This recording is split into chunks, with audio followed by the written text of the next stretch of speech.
Salut à tous. Dans cette vidéo, j'aimerais aborder quelque chose qui est très important pour moi, dont je me suis rendu compte très très récemment, et qui est en même temps l'aboutissement d'à peu près 2 mois de cheminement que la vie m'a fait prendre. Et c'est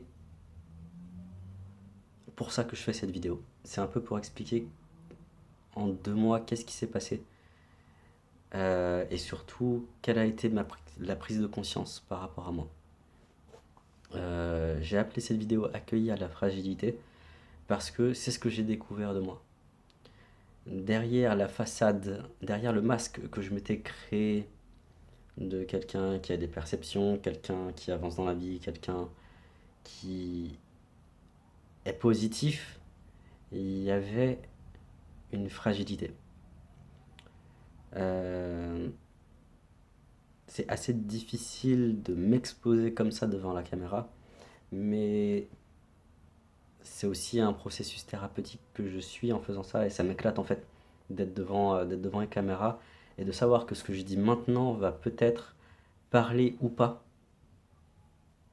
qu'il va y avoir en tout cas une réaction chez les gens, chez toi qui regarde la vidéo. Donc pour en revenir à moi, cette fragilité en fait détermine chez moi énormément de comportements. Donc c'est vraiment une dynamique émotionnelle inconsciente que j'avais. Euh, je ne m'en rendais même pas compte de ça. La plupart du... Ce qui génère, en fait, ce qui génère les buts chez moi est souvent sous-tendu par ceci.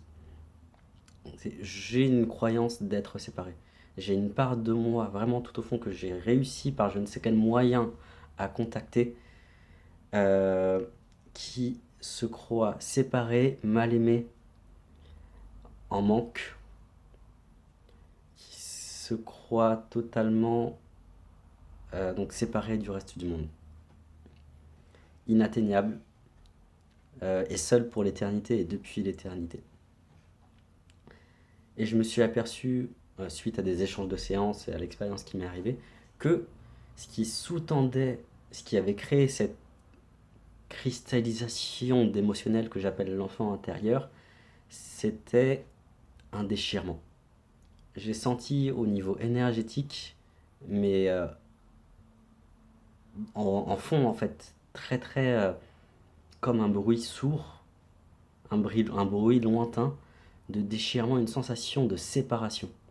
Comme si quelque chose de moi avait été séparé en deux et que cette séparation, la tension générée par l'énergie générée par cette séparation avait créé cette cristallisation.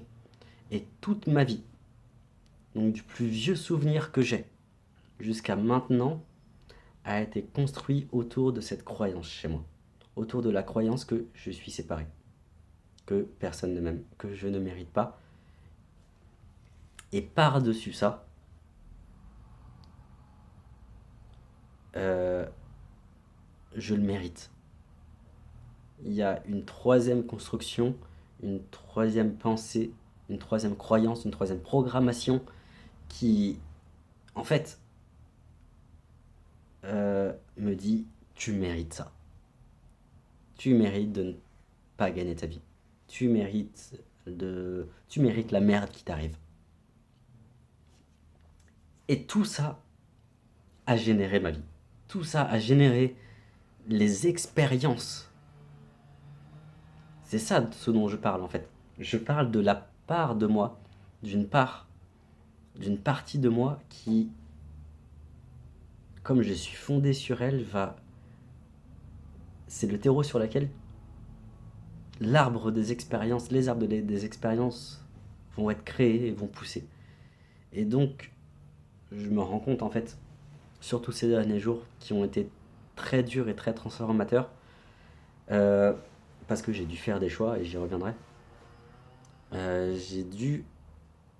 Je me suis mis à travers des situations extérieures en face de ça. Et je n'ai pas pu nier qu'en fait, je suis un être fragile. Je suis aussi un être fragile. c'est les deux faces d'une même pièce. On est dans un monde totalement duel, on est dans un monde de dualité. Et c'est pas grave. C'est pas grave. Parce que autant je suis fragile, autant il y a une très grosse fragilité en moi par rapport à mon relationnel avec les autres, parce que je recherche l'attention des autres, parce que dans le fond, je me sens seul. Et le but, c'est pas de me dire non, je ne suis pas seul. Le but, c'est juste, d'où le titre de cette vidéo, d'accueillir cette fragilité.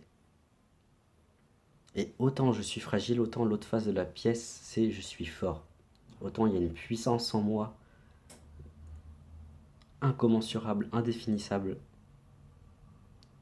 Sauf que chez moi, je ne me positionne pas.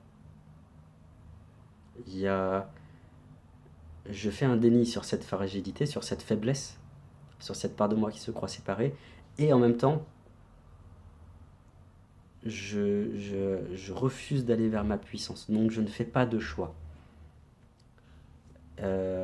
Maintenant, j'assume de plus en plus la puissance que je suis, qui me traverse et qui fait que je suis ce que je suis.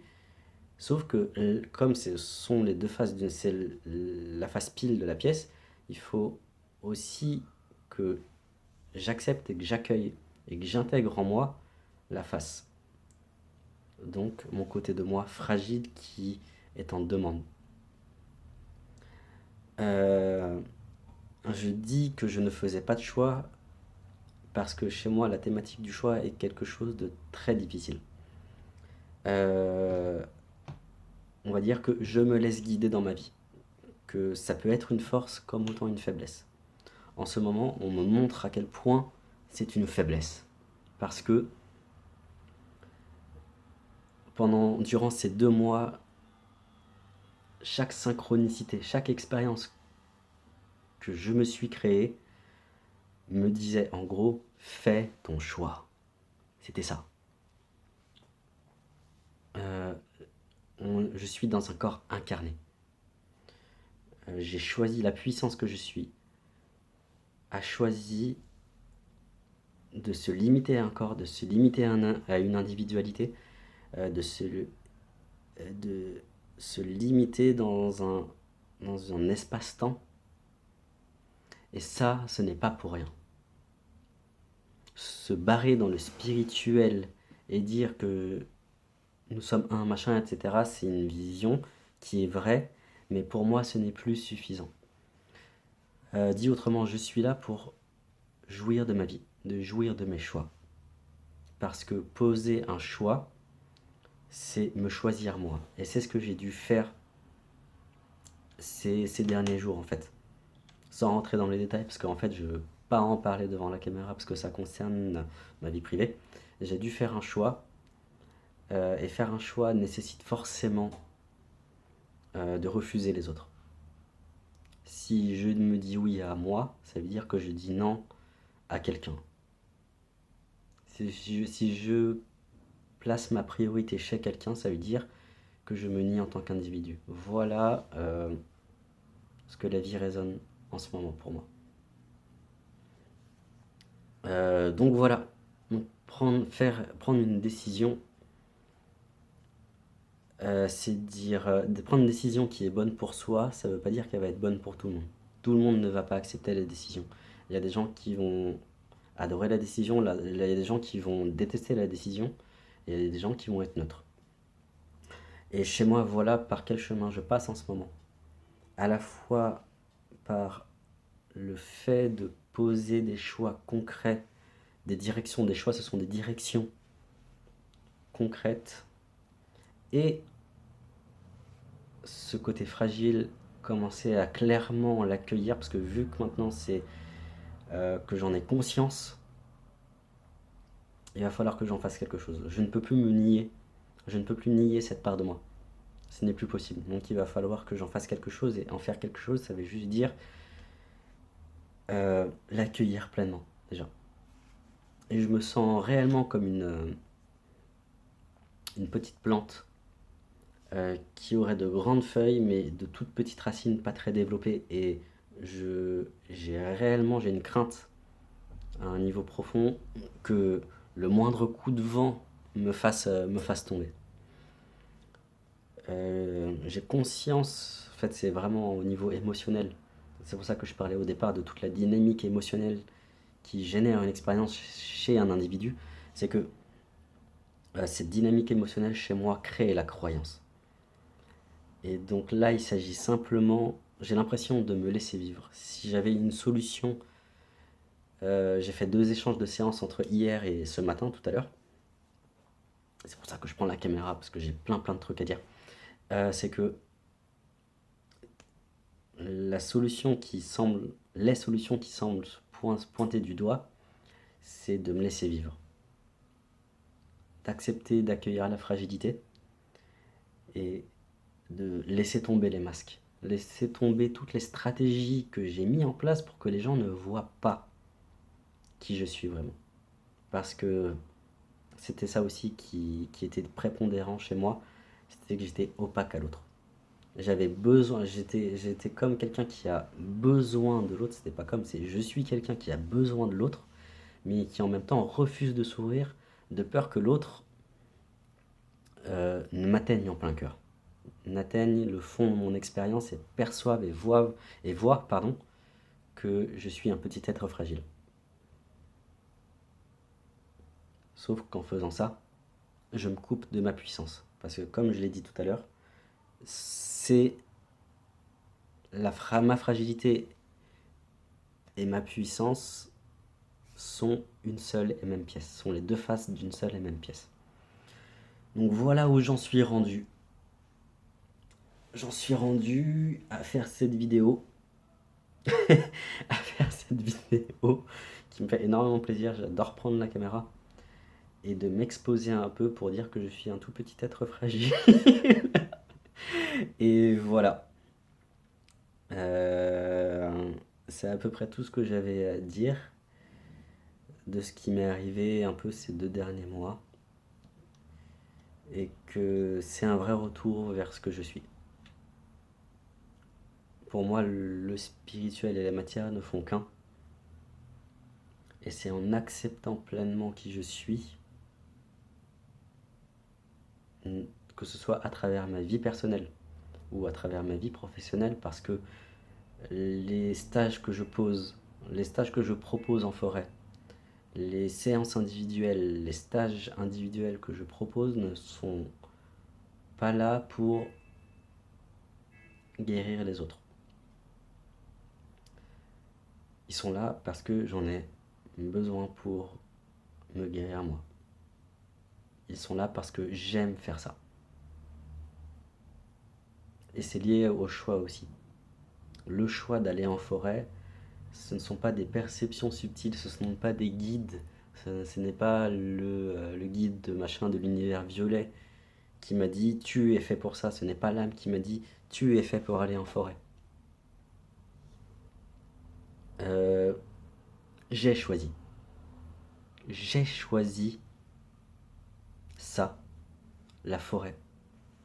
Le fait d'être en lien avec les gens parce que depuis tout gosse, c'est ce qui me fait vibrer. Parce que je suis au contact des plantes depuis que j'ai l'âge de 5 ans. Parce que tout petit déjà, en maternelle, j'avais cette impulsion d'aller au contact des autres. C'est juste ce qui me fait kiffer dans la vie. Donc si tu veux une indication pour savoir ce pourquoi tu es fait, regarde ce que tu fais naturellement. Regarde ce qui te met en joie. Pour moi, il n'y a pas de secret. Inutile d'aller demander à son âme, à machin, ceci, cela. C'est trop éthéré, trop éloigné de la réalité telle qu'on la vit dans la vie quotidienne. Et c'est dans la matière qu'on trouve le spirituel. C'est pas en allant chercher directement dans le spirituel. Ça peut donner des réponses, ça peut donner un point de vue différent sur ce qu'on vit. C'est ça le spirituel, c'est le monde caché. Ce sont les raisons cachées. Mais on trouve les réponses et on pose ses choix dans la vie, tout simplement. Donc voilà, J'en ai à peu près tout dit, j'ai un peu digressé sur la fin, mais ça m'a fait plaisir de le faire. Euh, voilà à peu près ce qui se passe en ce moment. Accueillir ma fragilité et poser des choix clairs et concrets. Parce que pour moi, c'est la voie qui s'ouvre en ce moment et je compte la suivre. Merci d'avoir vu la vidéo, merci de l'avoir visionnée, pardon.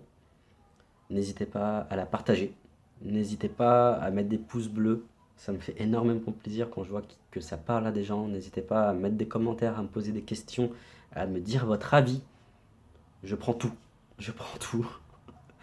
Et je vous dis à très vite et salut.